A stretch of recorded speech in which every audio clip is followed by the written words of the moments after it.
Selamat bertemu kembali kepada semua rakan-rakan yang berada di luar sana. Jadi pada kali ini saya akan berceritalah satu cerita yang saya alami sendiri tentang kewujudan roh ini. Bila saya ingatkan semula, saya belajar satu perkara. Kebanyakan kita oleh kerana kita tidak melihat, tidak mempunyai kebolehan untuk melihat hantu, maka kadang-kadang dalam kehidupan seharian kita ada benda-benda di luar kita punya jangkauan pengetahuan. Makanya kita suka buat andaian. Dan andaian itu mungkin betul, mungkin tak betul. Nah, cerita ini sebagai kita punya pengajaran lah. Kejadian ini berlaku waktu saya masih kecil lagi. Mungkin usia saya di antara 1 dan 2 tahun. Kerana saya masa itu masih memakai lampin. Kain lampin lah. Kecil kan. Tapi saya masih ingat. Saya boleh berjalan dan boleh berlari. Tapi belum boleh bercakap. Sebab itu saya tidak dapat memberitahu sekiranya saya tak selesa. Tapi saya masih ingat. Bila saya punya nenek, bukan nenek lah, grand auntie. Sebab dia adalah adik kepada saya punya datuk. Dia yang menjaga kami 3 beradik. Masa itu kita baru 3 orang adik beradik dan dijaga oleh grand auntie ini. Nah, satu hari dia pergilah masuk di hulu, di kebun di hulu, dan dia sakit, lalu dia meninggal dunia. Saya masih ingat waktu kita pergi ke hulu itu, waktu dia meninggal, kita pergi di sana sungai banjir, tapi masih boleh lalu. Nah, dipendekkan cerita, selepas itu kita sudah balik di rumah. Jadi bila sebelah petang ini tiba-tiba anjing menyala dan saya pun akan berlari pergi tengok. Saya akan pergi ke kaki 5, berlari pergi tengok siapa yang datang. Agak-agak siapa yang saya nampak. Nah, di dalam situ saya nampak saya punya nenek datang. Sudah keadaan masa itu ialah twilight zone lah. Sudah di antara di antara siang dengan malam. Jadi dia datanglah. Saya nampak dia datang. Kelihatan macam waktu dia masih hidup. Sampai di rumah naik, lepas itu saya tidak akan nampak. Sudahlah, saya tidak tahu dia pergi mana. Dan begitulah berlarutan beberapa hari. Dan kebetulanlah masa itu musim panas rasanya. Sebab saya mudah berpeluh. Jadi bila tidur waktu malam, saya akan berpeluh dan tidak selesa.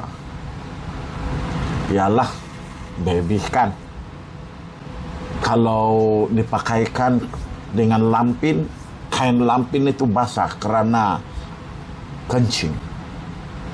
Jadi saya punya emak ini, dia akan pakaikan saya pampers lah. Pakaian yang mudahlah kan, boleh dibuang selepas digunakan.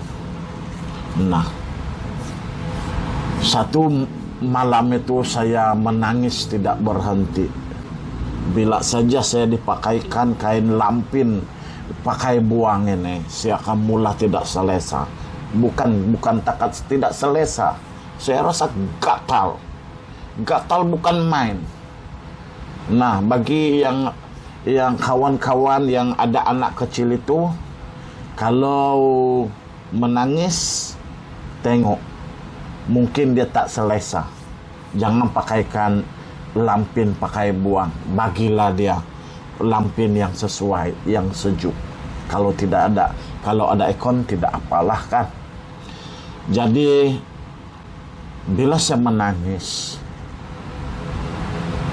dan yang saya punya green anti ini akan datanglah bagi tengok saya.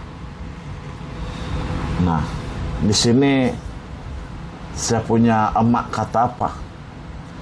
Dia kata dia sebut nama green anti yang sudah meninggal ini. Kaulah penyebabnya. Kau jangan lagi datang karena kau menakutkan ini anak. Padahal saya bukan takut. Mana saya takut, dia bukan hantu. Yang saya nampak dia ialah macam manusia biasa. Saya nampak dia macam biasa saja. Hanya orang lain tidak nampak apa yang saya nampak. Nah, jadi kita jangan andaikan kalau kita tidak nampak. Janganlah kita bercakap yang menyakitkan hati. Yang sudah mati ini pun dia masih dengar. Dia punya perasaan. Terutama bagi kawan-kawan kenalan kita lah, kan. Jadi di sini saya belajar satu. Bila kita mau berhadapan dengan situasi yang menyebabkan kita menganggap gangguan benda-benda halus ini, kita kena tengok betul keselesaan kita punya anak. Memanglah kadang-kadang dia akan terasa terganggu kalau ada benda lain. Saya memang pernah juga waktu kecil, waktu saya sakit, saya memang sangat takut.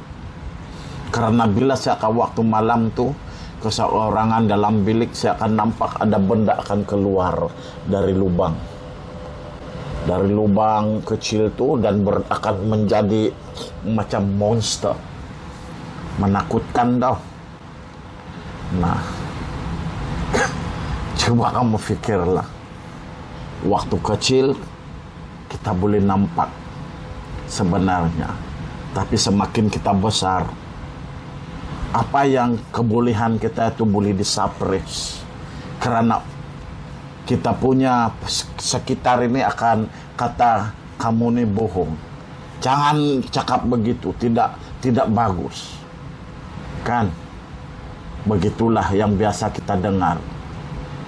Sebab bila saya pergi ikut saya punya anti-anti ini, saya balik ke rumah datuk sebelah emak saya. Dan kita akan pergi ke kebun. Yang ini saya besar sudah. Mungkin dalam lingkungan 3-4 tahun. Sebab saya memang boleh lari laju. Saya boleh berjalan laju. Dan saya pandai bercakap sudah waktu itu. Nah, waktu kita balik sudah agak malap lah. Tiba-tiba satu tempat ini saya nampak di tengah-tengah jalan itu ada 2 ekor kerbau sedang tidur di situ.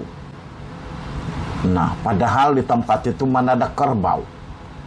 Jadi bila saya bagi tahu saya punya anti-anti ini, anti-anti satu pun masih kecil juga lah, satu mungkin masih sekolah lagi, sekolah menengah lah, mungkin tingkatan 1, tingkatan 2 begitulah.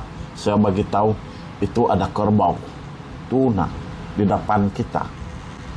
Nah, di orang ini apalagi takut lah, memang takut kan. Diorang akan berlari patah balik, saya pun ikutlah patah balik.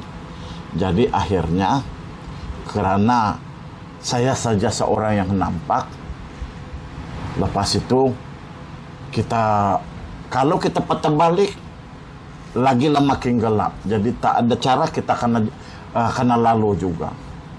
Lepas itu kita jalan. Jadi itu kerbau. Jadi ini laluan macam begini kan. Kerbau mula-mula di tengah-tengah yang kita kena nih. Tapi bagus juga itu kerbau. Dia pergi di tepi sikit supaya kita ada laluan. Nah, lepas itu kita jalanlah lalu. Nah, bila sampai di rumah, ini anti-anti ceritakanlah kepada dia punya yang saya punya datuk lah dengan nenek ini. Nah, apalagi dia orang kata apa? Itu ialah hantu pula. Kalau dalam bahasa dusun itu dipanggil mainat. Mainat maksudnya hantu jahat. Lah itu ceritanya kan. Nah, itu sajalah untuk kisah pada kali ini. Sampai kita cerita lagi tentang benda lain. Jangan kamu takut. Itu biasa saja itu. Oke.